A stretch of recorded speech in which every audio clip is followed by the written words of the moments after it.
O bonito é un dos sinais de identidade de Burela e o protagonista da súa festa principal. A Feira do Bonito leva 38 anos celebrándose a primeira fin de semana de agosto na esplanada do Peirao burelense. A Deputación ven colaborando coa cita gastronómica local, consciente de que é un símbolo da nosa cultura mariñeira e un reflexo da alta calidade do bonito de Burela, segundo sinalou a deputada de Turismo.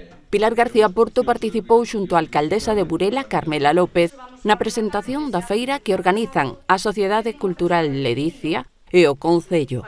O festexo declarado de interese turístico nacional conta tamén co apoio dos armadores burelaos, entre outras institucións.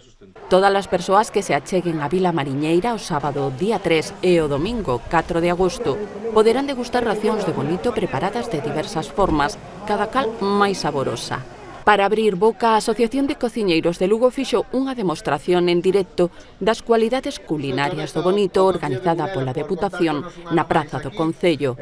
Coa chega da Deputación e coincidindo coa Feira de Bonito, terá lugar unha nova edición de Produar, a Feira dos Produtos do Mar artesanais e ecolóxicos que promove Expomar, o certame internacional de pintura mural A Marte e o cuarto tapeo Bonito, entre outras actividades.